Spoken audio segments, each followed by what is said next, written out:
Welcome to My Roman Empire, the podcast where a special guest tells us about the pop culture moment that lives in their mind rent-free, i.e. their Roman Empire. We are your Awkward Prods. I'm Linus Karp. I'm Joseph Martin. Your Roman emperors today. Our special guest is a writer, comedian, actor, and notable sports expert. But it's not that simple, listener. He's gay! It's Dylan Adler! Honored to be here. Thank you for having me. Hello. Hi. How are you? I'm good. I woke up an hour ago and I'm just like, I'm excited to talk to y'all. We are so thrilled to have you. Thank you for starting your day with us. Of course. This is very special. We are recording this at 3 p.m., we should say, but still, thank you for starting your day. Yeah. Yes. It's fine. New York time, that's nothing. The day's just beginning, darling. Exactly. It's a city that never sleeps, supposedly, except you close everything so early.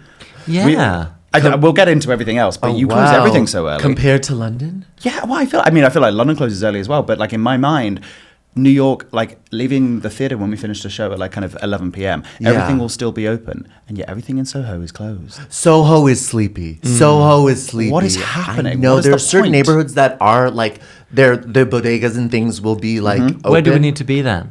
Where we need supposed to be? I think you have to be in Midtown, which is a horrible place. So don't go there. But Okay. Yeah. I hear Hell's Kitchen. We went out on Hell's Kitchen on a is Monday night, actually, and that was very nice. Where'd you made go? some friends. We went to DBL, which is Okay. a bar, and then we went to... Do you remember what the second place was called? No. It was very nice. It was a very nice gay bar. It was like a 10-minute walk away They from played there. a lot of Swedish pop divas, so I was Really? very happy. But the room was also like split in they two. played Robin, so they you played could- Agnes, which rarely True. happens. They played a bit of Tove Lo. But there was drag queens on one side of the bar, but then you could go round a corner and then there was just a dance floor with pop, and the two were equally soundproof from each other. So you could like pop in, get a little bit of drag, and then do a little bit of dancing. It was great. That's nice. And we finished the night at like midnight and went back home. We were in bed at 1 a.m. and it was That a was dream. too early, really. Are you kidding? It was great. Anyway, hello. Thanks for coming on the podcast. Yes. You gave us. We'll discover what your Roman Empire is in a couple of minutes once we've talked about you and how wonderful you are.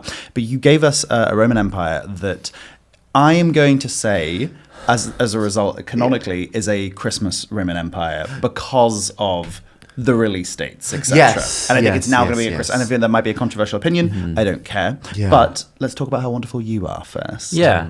I mean, we know you as someone who is hilarious, very funny. Have you always been funny? Oh my gosh! Ever since I was I think like as a kid I liked to be. I was very flamboyant and liked to put on shows for the adults and be like funny. And I don't know if it was always funny. It was just I would just like be out there and all trying to like be loud. I was very loud, but then like I guess like middle school, high school, closeted, very shy, very quiet, only funny to like my close friends and stuff. And then in college, like kind of rediscovered comedy and fell in love with like performing again. And so those shows that you make when you're a kid and you perform for the grown-ups, were they, had you actually developed and rehearsed these shows as a kid? Did you know what it was going to be? Or were you just like, I'm going to put on a show and then then you had no idea what it was you were going to be doing? We wrote the show that night. It was SNL. Great. It was and that's how it was born. And that's how, yes, we wrote it that night.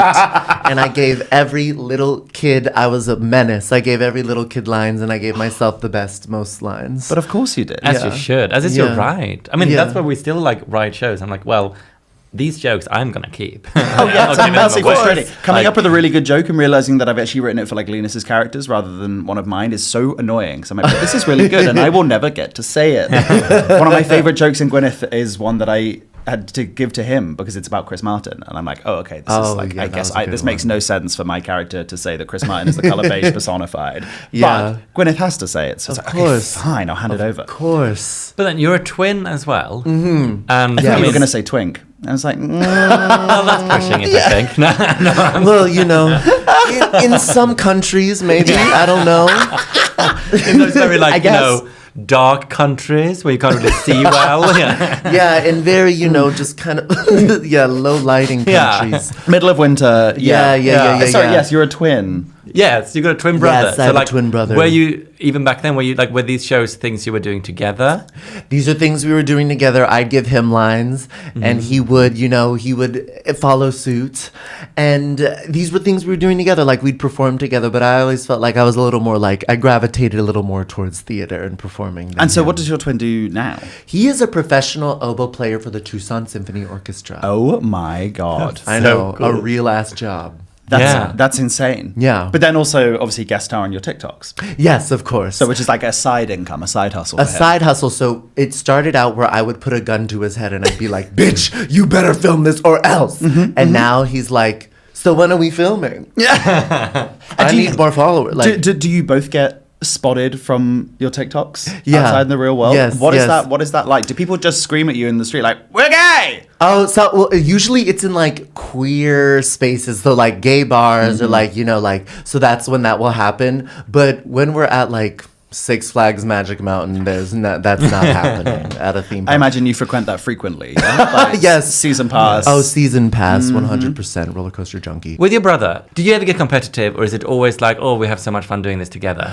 So like my brother, like because I will like tell him things to say and he'll be like, I just don't think it's that funny. And I'm like, bitch, this is my career. Oh, yeah. You are an oboe player. Yeah. Say the line. Yes. You're not telling me how to play the oboe. Exactly. Do what I say. Exactly. So you are the evil twin, basically. I am. Yeah. I'm fully acknowleding I am the evil twin. You're the one that I tried to would eat say him so. in the womb. That's how it goes. Oh, right? I was Yeah. like, I was much heavier than him too. So, as a baby. So you're also a musician as well. Very accomplished, very talented pianist. And like, what else? I mean, obviously you sing. But Just like, piano, and I used to play trumpet for like jazz band, like school stuff. But piano. So what piano. came first for you, like music or comedy? Like where, or were they kind of simultaneous growth? Music was first. Music was first. I went to school. I wanted to be a musical theater composer. So, worshipped Alan Menken, Stephen Schwartz, Lin-Manuel Miranda, Lin-Manuel Miranda. I worshipped them, still do. And so I like wanted to write music and compose like on piano and stuff, and that was like the first. Which you did. You co-composed a musical in 2020. Yeah. Yes, I was reading the reviews. It did very well. Like people seem to very much like it. Yes, no, I was really Congratulations. Thank you. Yeah, so that was like the first kind of like thing I wanted. I mean, 2020 was a great year for theatre, famously. So congrats. Oh, absolutely. And I think 2020 bore me. Yeah. We introduced you as a notable sports expert, which of course you are. Very, very talented with your sports knowledge. Thank you. How did you come to be part of the Late Late Show team in the first place, let alone then also ending up on the couch? Yes, so I got the job 2022, and it was 2022, and it was like, this was like the 10th, like writing packets. It's like submitting packets for these shows. And then it was the first time it's like I moved forward and then got to be a writer. And then like what was really cool about the room is like there were like a lot of amazing other great writers that like got to pitch like fun bits where they got to be in them, and I was like, oh my God, that looks so fun. Maybe I could, yeah. And so then there was one day where Anna Kendrick was supposed to do something, but she dropped. And she's like, Dylan, why don't we have your thing on the Thursday? You And I was are like, very Anna Kendrick. I've always said that. everyone has said I'm gay Asian Anna Kendrick. I wish they like would stop everybody's saying got a price. I wonder how they sleep at night. Pitch Perfect. Yeah, but like I yeah. So it's kind of like almost like a happy accident that you ended up there, but like thank Anna Kendrick for dropping out. That's late night too. Like sometimes we'll be writing something and we'll be so excited about it. We're like, yes, this is so cool. And then like they're like, oh, they canceled, or there's something with the copyright where we can't. And then you're like, oh damn. And then like all of a sudden like months later you'll be like, oh, let's do that again. And it's just like you can't, like what I learned writing is like you can't be precious about like what you pitch or write, because sometimes you'll get excited about something, it won't work out, and then sometimes it like some happy accident will, and then That's the thing I've been fascinated. We are diehard SNL fans, and watching the sketches every week on YouTube and seeing the ones that are like cut for time. Yeah. And I can't imagine what that's like as a writer and a cast member, like pitching a sketch and it getting all the way to like rehearsal being done, being really good, and then just being like, it's gone. Yeah. Like, how do you? Because obviously, like we kill our darlings reasonably often when we're writing our shows because you have to. But like, how do you not take that personally in the beginning to be like, like, what do you mean you're killing this thing that I'm so proud of? It's like It's like that was like it's like you have to remove yourself from it at some point, because like you can't like be so like crushed, because then it's like, oh, you have another assignment, like do now. Yeah. Now in 20 minutes, and you're like, okay. So it's like kind of, you have to like remove yourself. And do guests often like cancel? Sometimes, sometimes guests will cancel, or it'll be a thing of like, they want to go a different direction, or something will happen, and you just never know what's gonna make it up, or kind of, all you could do is just like keep trying. So you do so many different things: acting, writing, comedy, sports commentary. Is there one thing you feel like this is the most enjoyable part, or one you feel like, even though I love all of them, this is the one that I would love to do the most of? Yeah. I just love live stand-up, live comedy, live musical comedy. I love it. It's the one thing I will do for free. I'll pay to do it. Like, I love it so much. It energizes me. Even if it doesn't go well, I still love it because I learned something. And it's just the one thing I'm addicted to and that I always want to do. So if someone sees you in the street who's listening now, they should basically be like, hey, Dylan, I'll let you perform for me if you pay me a bit. For sure. You'll hand over cash in the street. Basically, if anyone's on the street, they're like, if perform for me for $5. And I'm like, here you go. So I'm gay and I have an identical gay twin, like that. But you are... Well, no, go on. I mean, I think we should talk about like how we actually know you. Yes. I mean, we'd obviously seen your TikToks before, and they are hilarious. But at the Edinburgh Fringe, this last Fringe, 2025, you had a show called House of Dylan. Yes. And it is so funny.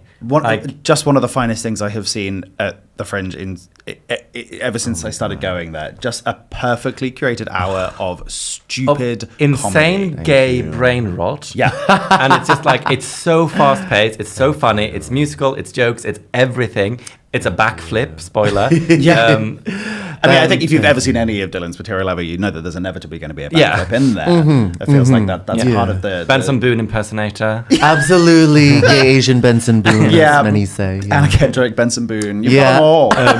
And we were there at the same show that Graham Norton was at. Yes. And I worked with Graham for a good few years, and like that he's an incredible man, but like I think it takes a lot to genuinely make him laugh and enjoy himself, and he was having a whale of a time at your show. True honor coming from y'all, and like, and it's so like, it's so funny because especially we saw it late at the Fringe when we are so tired, and at that point where I'm like, even if when I'm seeing shows I enjoy, I find it hard to like not yawn and not feel like I'm gonna fall asleep in my seat. I just remember like screaming throughout your show and being like, this is like, I'd heard a lot of great things about it. I just didn't expect it to be like that level of funny. And you were also out there, like you were out flyering for your own show. Yeah. And in those silver dungarees. This was your first Fringe. And what was the Fringe experience like? This was the first Fringe. It was like one of the most difficult things ever. It was like ego death. It was ego death. Yeah. Because some shows...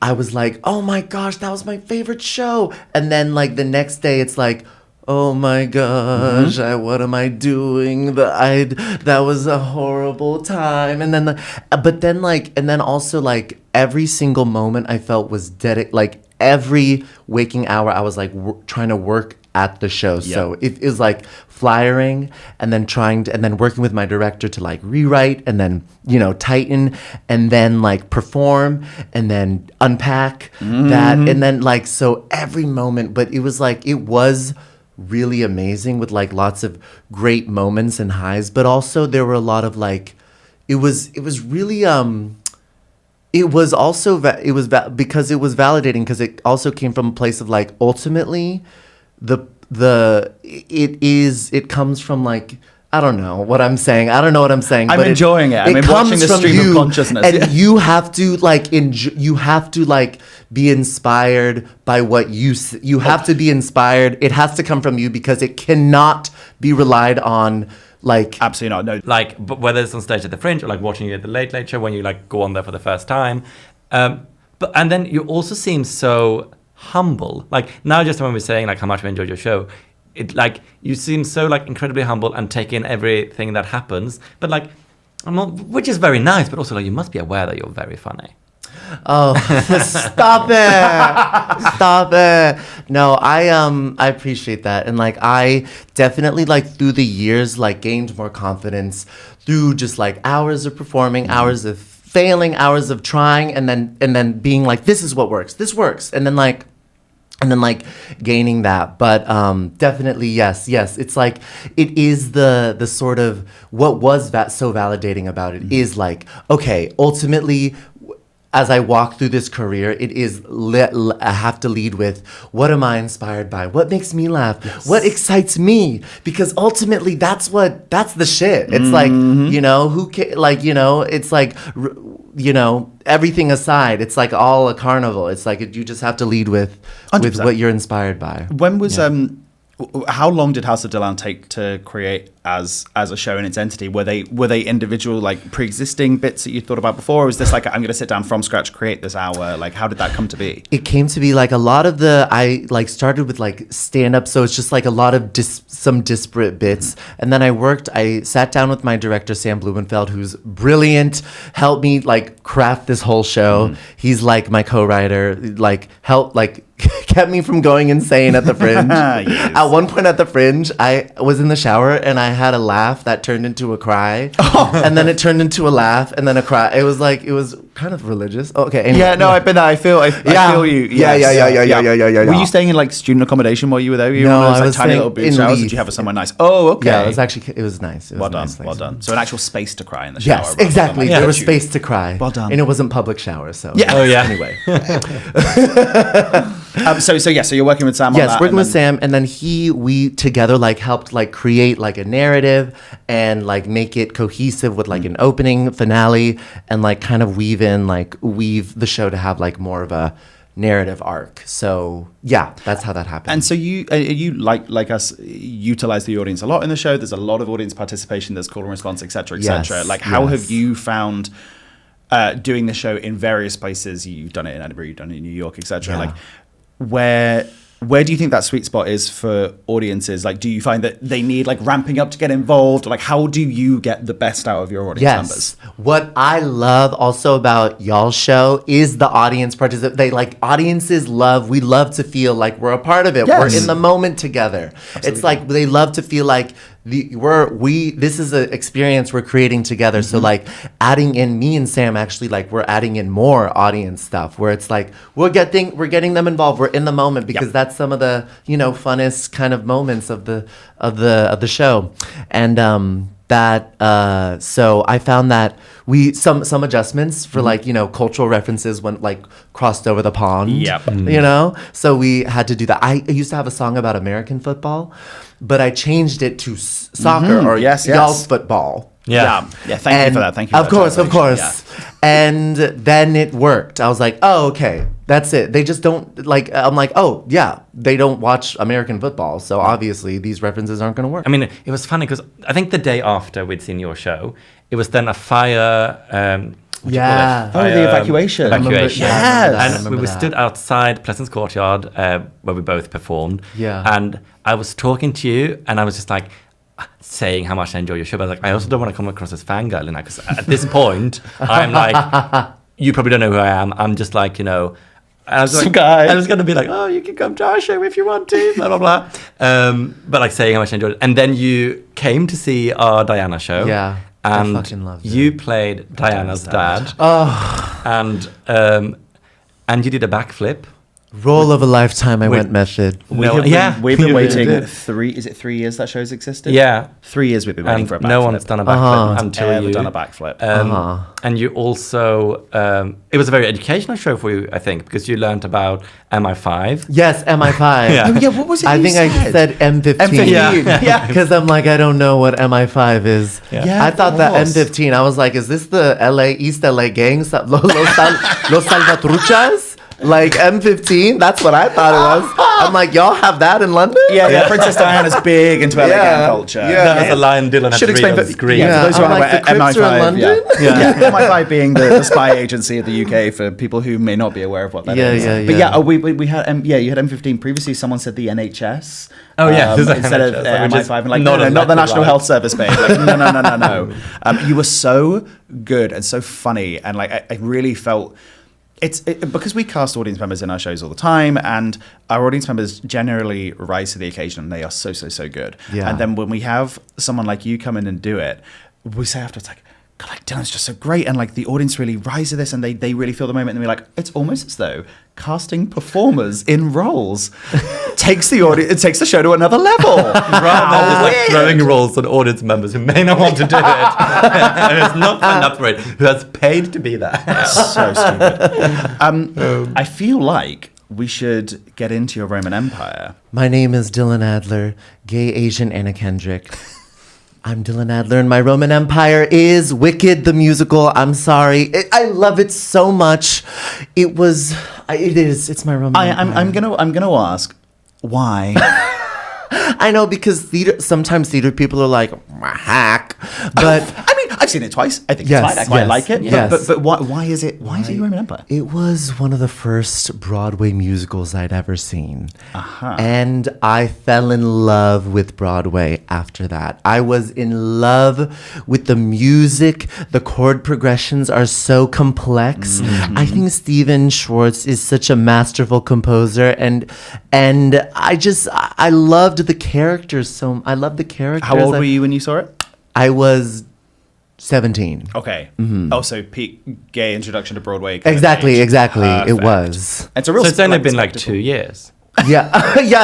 Yeah. Exactly. I was like, incredibly young. the green is the gayness. Yeah. The green is gay. You know? Yes. I do think it has one of the strongest openings in musical theatre. Like, you need something that's going to capture the audience immediately, and like going back and like bam, bam, bam, bam. It's so you are like, okay, Yeah, you're like, strap the we are fuck on in. for the ride. Yeah, and I think I do think it gets a bad rep as a show because it's been running so long and so successful, and it plays to. I think it's one of those shows that people who don't necessarily know musicals, but they want to go see a show on Broadway, sure. they want to go see a show on the West End, they go to For sure. Wicked. So people, I think, maybe ignore it, like don't give it like artistic integrity. For sure, because I feel like whenever like a musical does reach that point, they're like within the theater community is like, oh, I'm tired of this hack. Yep. My favorite thing is the most obscure off Broadway thing. You And know, it's like- terrible. Yeah. And so I'm like, I personally think there is nothing wrong with a musical that a lot of people who don't normally see musicals like can enjoy, and that it pierces like a certain, like, I don't know. Yeah. Who would you be in Wicked then? If you could play anyone? Oh fuck. Oh my gosh. Well, you know, I love Madame Morrible. Okay, yeah. She's I do like that line that she does. Yeah, me too. And then you have to cast us too. Oh my we have gosh. to be in it, do we? Okay. Yeah. Oh my goodness. Glinda. Yes, thank you. I think Glinda. That's very fair. Yeah. We actually. Oh yeah. cast Excuse Joseph me. first. Yeah. Whatever. Yeah. Am I casting? Elphaba. Oh, thank you. I was assuming Fiero, but I'll take Elphaba. Thank you very much. Fiero, you Elphaba. wish. Oh, shut up. I taped for Fiero. I taped for Fiero for the movie. And if they were taping me, they were seeing everybody. And I didn't understand when I got the tape. I was like, I don't understand why they're doing this, because it's obviously going to go to someone like Jonathan Bailey. Lo and behold, the man, the mystery himself. Oh yeah, so we actually had a show idea that we never did. Yeah. Well, because we did our New Fit Prince instead. Yeah. But the idea, which This is Emily- we copyrighted it. You can't take it. Yeah, no, it's still this. But the idea was that I would actually play Ariana Grande, and Joseph would not play Cynthia for obvious reasons. But I thought you should play the is it Kelsey Gilchrist? Gilchrist. Gilchrist? Tracy Gilchrist. Tracy. I love her. I've met her Yeah. in Oh real my life. God. She is a gem, and she's in with the joke. She's like such a Good on I her. love her. She She's did an wonderful. ad not long after, which was just like, And that way that she was like didn't she? really owning it. And it was Yeah, really at funny. Sephora, she was like, Yes. "Are we holding space for this new makeup?" Yeah. You know, I was like, Diva. "Brilliant! Get that coin, Diva. get that money." whole So I would the play show would have been the Ariana, press Joseph tour. would play Tracy, and Tracy we would have Gilchrist. another actor joining us to play Cynthia, and it would be the Wicked press tour, and that would just go on forever, and then there would be an alien invasion, and it's sort of like Ariana and Cynthia would Save the have world. to save the world, and they would have stupid jokes like Cynthia's nails would get longer for each scene, because Ariana is obviously like a little lady, just like me. Every time someone else had a prop, it would be a normal size, and they pass it to me as Ariana, and it would be like massive. I mean, that whole like holding space, that moment was my Roman Empire for a That long was time. a that was a specific Roman interview. Empire for me. I mean, like, come on, This? I mean, this is and it feels good. There's something that feels very. We did it in the Gwyneth stimming. show for quite a long time afterwards, and I was like, I really love this as a moment. Yeah, It's very delicate, exactly. to hold together. And the fact that then all three of them were all individually being like, what the fuck is going on?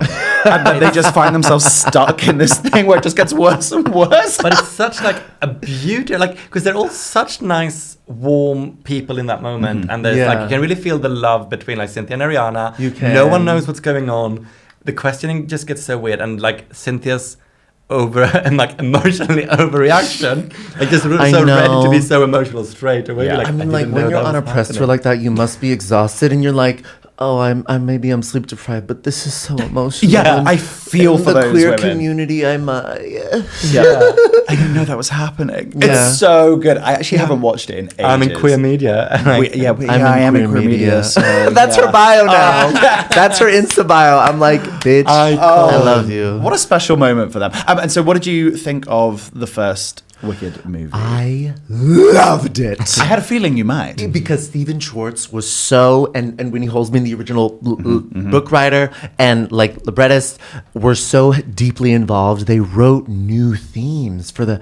They really like made it translate for cinema. I love when it's like when it's a piece of art that it's like, all right, we're not going to be so precious about this. We're going to really change. Like Stephen Schwartz was actually like, Ariana, for popular, we can make it like R&B for you, and she was like, hell no. I'm want gonna this. be a white woman this time. So She has such a range. Yeah. she is so multicultural. I love her. I love that woman so fucking much. I'm so obsessed with that woman. Yeah. so funny. Like she is so She's funny, very funny in the film. in the film. So Lena said this to me just last night before we came in today to record you. It's like you'll be able to tell your favorite story, which is that I have only seen the first 10 minutes of the Wicked movie because we were on tour with the Gwyneth show, and we had a day out at the movie theater to go see it, and like 10 minutes in, I'm getting my phone's going off a lot. I'm getting like quite a few emails. And what is that? And like I'm not a phone in the theater kind of person, but I was like, oh, I feel, because I was waiting for other emails about boring paperwork. I was like, it might be to do with that. I check, and it's an email from a local radio station that's like, we still good to interview at like past?" And Luna had arranged an interview to promote the Gwyneth show and had forgotten. And I had paperwork to do anyway. But so I'd literally just see it, someone had just been like, "Is it true you were friends?" I'm so sorry. Yep. So, and I had to go. I was like, right, I will go do the interview so you I can would stay have and just watch. emailed and said like, "Oh, so sorry, something very urgent has come up." Oh my God. I Wicked took one movie. for the team. I left them to it, and I went and did the your paperwork I had to choice. do, and I did the interview. But and if you cared about it, you would have seen the film by now. so here's why.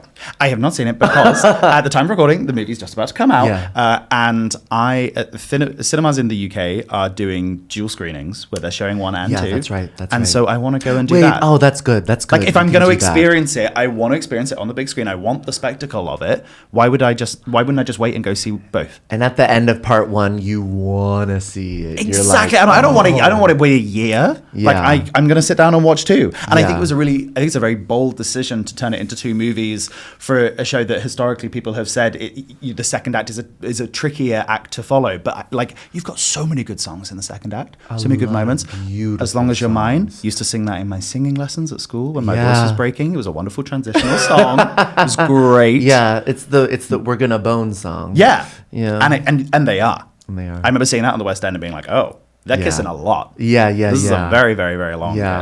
kiss.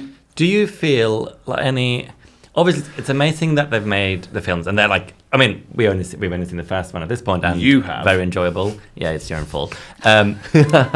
Do you feel a part of you being like almost like I should have been in it?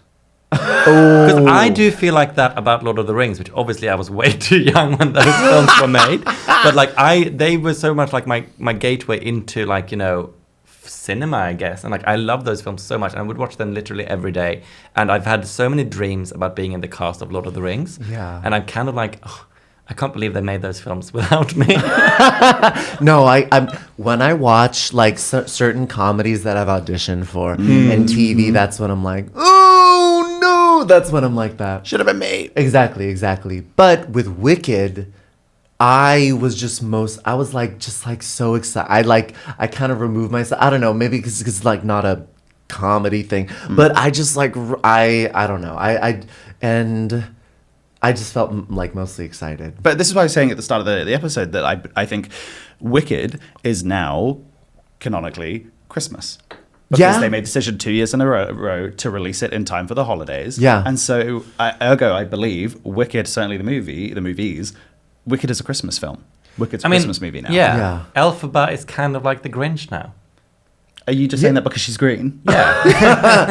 That's racist. Not all green people are the same. green. Yeah. Exactly. Okay, I'm sorry. Hold my hands up. It's okay. Hey, I'm holding space. Oh, thank you. Yeah. Oh, so special. Yeah. So what I think is very interesting is that the Wicked Broadway account tweeted that the Wicked would be in cinemas on December 19th, I believe it was, 2019, which obviously then became the release date instead for Cats, the movie, which is very much one of my Roman empires. I don't know how he makes every conversation about cats. Oh I my have my God. ways. Well, I saw it blackout drunk and we heckled the theater. Mm-hmm. It was... What do you think? You know what? I'm like... I feel like that's how it should be watched.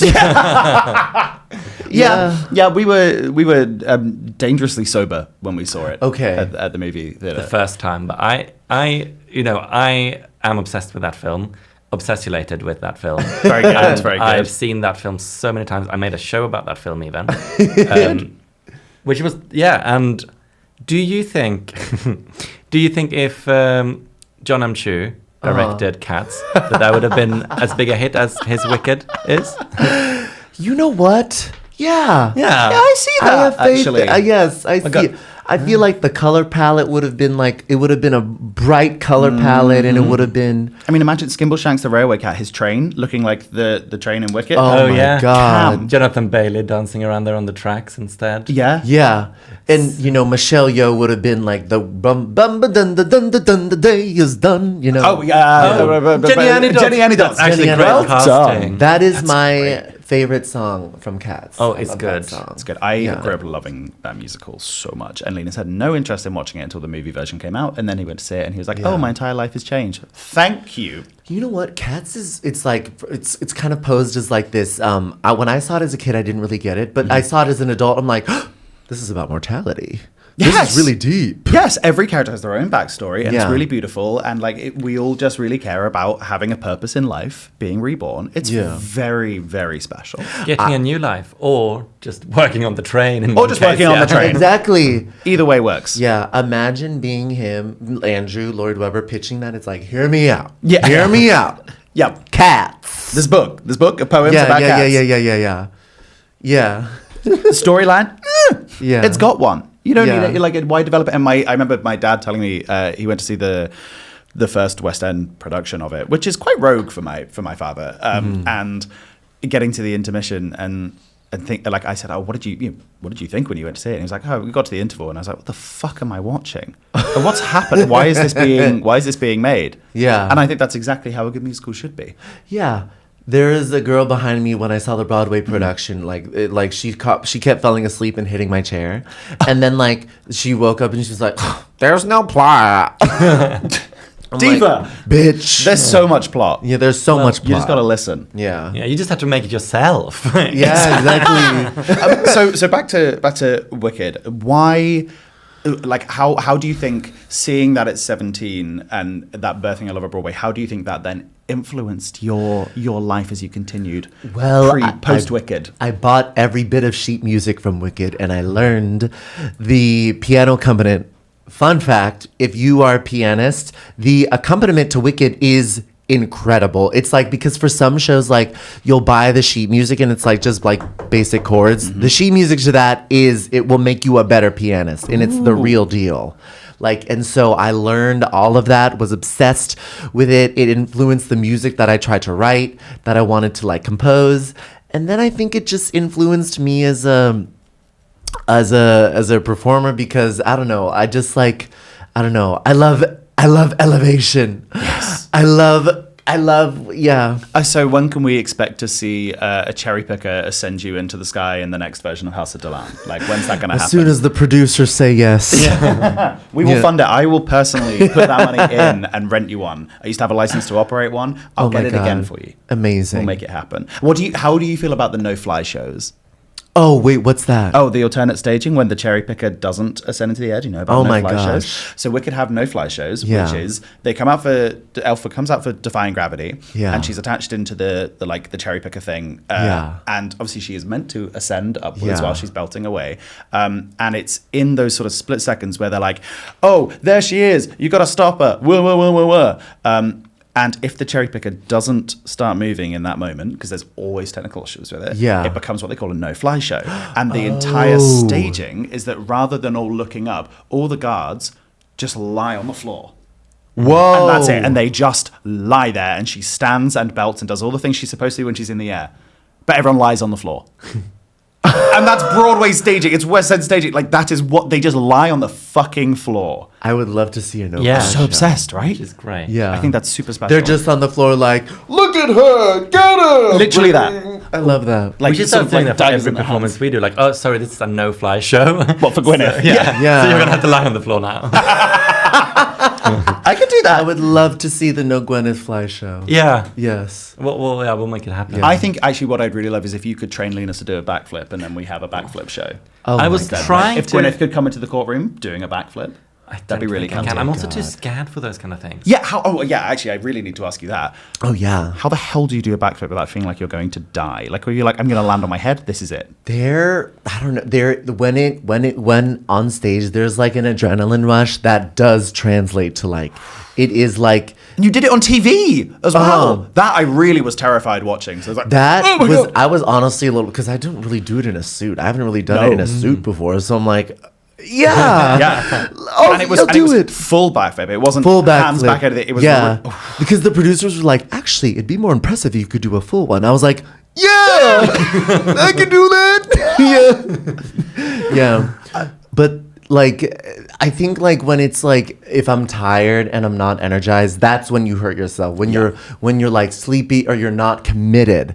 Like, but when it's like in front of a crowd and there's the adrenaline rush, then it's like there is that like hyper level of like. Were there any shows at the Fringe you didn't do a backflip for? Or did you I manage did to it do at every time? show. Oh my. Iconic. Yeah. There are times at the Fringe where I can't speak, let alone do a backflip. I don't know how you managed to pull yourself through that. There was one time I did a backflip in Belgium to silence. And No. yes, I was opening for my friend Atsuko. I did it. They were like, so dangerous. I was like, you Dutch bitches. I hate Belgium. y'all. Yeah. I would think I would have to leave the stage and be like, no, no. I almost left. you're not going to appreciate this I almost art. left the country afterwards. Yeah. And if you call them Dutch bitches and they were And it's Belgian, in Belgium. Okay, I yeah, feel fair. like I would. They're probably like, okay, we're not going to Yeah, give this you guy anything. You're Make a like, point. you know what now? And then afterwards. Now who's a racist? Now it was a TED Talk. Yeah, pretty much. I think that's fair. Well, which character in Wicked do you think could be improved with a backflip? Oh my God. All of them. Shit. I think Dr. Dillamond, she's like something bad. Yeah. Yeah, it's like, That'd be a really good way for him to escape. yeah. That'd be great. I think he backflips out of Oz. He's Yeah. like, no more fascism for me. Yeah. Yeah. I think a backflip from Elphaba whilst flying on the broom, like standing up. Oh, backflipping man. on the broom. I would, yes. And I think Cynthia would do it if you asked nicely. Yeah. Do you know what I mean? We'd be like, Cynthia, this was great, but if you could do it one more time Yeah. with a backflip. Like she'll do it. She won't need. She could she do won't need anything. wires, she won't need, yeah. That woman. Yeah. I genuinely believe that woman is unstoppable. Yeah, Do she anything. can. She do is anything. unstoppable. Oh, And- did you see the footage of again time of recording? This happened like this morning for us. The footage of the person who I won't name, but they have a whole TikTok account where they stage invade, and they stage invaded the Wicked premiere and ran straight up to Ari and like grabbed her. Have you seen this footage? No. And the lifeguard, like the bodyguards, Lifeguards. The lifeguards are there. in They're the like, speedos. no running. No running. We're an inflatable. Yeah, no, the bodyguards are like coming Quite up slow. behind, but like the one who steps in is obviously Cynthia, everyone's hero, and it's just like Grabs him. Is like, let go. Do not touch her. Like wrenches this guy off of You Ari. tell they love they each do. They Such legit like love. that moment in the film where she is like she's about to see the wizard. I'm like crying, such a faggot. He's like, and then Ariana's like, I believe in you. Yeah. You can do anything. It's like she's talking to Cynthia and she's like, you can do anything. I feel like their chemistry. I mean, both on screen and off screen, like it's just one of the like most wholesome and most enjoyable things in pop culture in like the last few years. But it genuinely feels rare that you see people that meet their soulmate platonically or otherwise, right? I know. But, like, to see they the were two of them in so each other's clearly- boxes platonically. straight away. Literally. But and I feel like as actors especially, I feel like we form like contract friendships where like on the job you spend so much time with a person, you're like, you're my everything and this is going to be forever, and then you finish the job and you just like disappear For off sure, in the distance. for sure. But those two, like, I expect them platonically married, platonically in a house together, platonically on their rocking chairs when they're in their 80s. Like, that is what I see for them. I see that for them. And like they kind of give me hope and goals in a really, really kind of miserable time for the world. I'm like, at least the two of them have like got this figured out. Exactly. Also, I'd really love to know what it feels like when you're Cynthia and you scratch your head with those nails. Yeah. Can you imagine how transcendently good that feels? Oh my god, it must be so sensorially pleasing. And Did you see the guy who went as Cynthia's nail for Yes, Halloween? I did. That was awesome. Which was so cool. We saw that going like viral. And we're like, that's so cool. And then I realized that a few nights earlier he'd come to see Gwyneth go skiing here in New York. And I'm like, oh my god, Are we now pop I feel culture? so starstruck. I'm like, I can't believe Yeah. you came You're to the our nail! show. a celeb. Like, yes. Yeah, like you're Yeah. an A-list star now, and you came to see our show. Have you seen the footage of so much footage? Have you seen the footage of Cynthia being shown the photo of a hat that she left behind at a restaurant? No. This is so niche. This is brain rot. Yeah. She left a hat behind at a restaurant and she loved that hat and it was gone. And then she's like leaving a restaurant in an evening a couple of nights ago, and these fans are like, oh, hey, this hat you left in the restaurant? Yeah, we were there and now we have the hat. And here's a photo of me wearing the hat. And she's like, may I have it back, please? And then speaks to her people, and people are like, we'll get you to the next premiere. Like, you can come to the premiere or whatever, but just bring the hat. Yeah. And you can return it to Cynthia. Yeah. So they ended up with free tickets to the premiere of Wicked Part 2 to That's give Cynthia great. her hat. To get Cynthia's hat. Yeah. Right? And then, like, over a year later, to reunite her with it, a full circle journey. Oh, man. Beautiful. Yeah. So I think we're going to have to start wrapping up. Oh, yes, of course. Yes, sorry. So what do you think your Roman Empire says about you? You know what? Apart from the fact that you're gay. Yeah, apart from the fact that I'm gay, I think my Roman Empire means that it means that I'm basic. No, no, my Roman Empire means that the fact that I'm a faggot, I think it means that it's just an appreciator of music, an appreciator of piano, an appreciator of your beautiful like melodies and chord progressions. I feel like I could see you and your brother's next TikTok being the oboe and piano version of the Wicked Overture. Oh, yeah. Well, we've done that. You have? Yeah. Oh my God. Yeah. I need it. Yeah. I need it in my veins. Yeah. Please text it to me. Yeah. It's not that simple. Here's the overture. Yeah. Oh my God. Yes, thank you. And we've also learned that Wicked is canonically now a Christmas movie. So well done, everyone. Yeah. And do you think agree. do you think you would have enjoyed Wicked to the same extent had it not been two female leads? No. Ooh. I mean, Because I find it hard to enjoy things That have men in them. Yeah, straight men. no. Oh, there's no way I would have. There's no. The music would have been different. Yeah. Yeah. It would have been rock, heavy metal music. So true. Actually, Wicked is like a No prog one rock owns the musical. Wicked. Yeah, like, no, you see, I would see it though. Yes. You are kind of selling Yeah, it. down with the sickness, down with the greenness. Like, no, it would have been different. Yeah. And Dylan Adler, what are your plans for life? No, but God. for the next few months. What's next Do for you have Dylan any Adler? exciting things coming up? Anything that we can take part of, see you, etc.? Give you money for. Oh, I'm. Or just have you give us money to watch you do stand up because that's seems to Oh, be, yeah, yeah. It'd be your kink. Yes. What's happening for you? Nose job. No, I'm. So I am on. I'm gonna tour House of Dylan again in the UK. I want to bring it to Soho Theatre and then do some dates and then do a UK tour of House of Dylan also in the US and So I'm just gonna be doing that and I'm gonna be recording it next year to That's so release. exciting. Yes. And where can people find you on the internet? You can find me on Instagram at Dylan Adler _ or TikTok at Dylan Adler 6. Or, I mean 7 at Dylan Adler 7. yeah. Do not follow at Dylan Adler 6. It's not Don't nearly as follow good. at Dylan No, Adler do 6. not accept That imitations. is a porn account. But follow at Dylan Adler Feet. That's my account. 3.5 on WikiFeed. I don't know what's wrong. Are you on 3.5? He has 4.17. I'm sorry, but I'm 4.17 on Okay, Wikifeet. that's good. He has legitimately has a WikiFeet page. That's great. Yeah. Anyway, thanks. Bye. Thanks to our sponsor Wikifeet for this episode. Nope, we're cutting that out. Bye.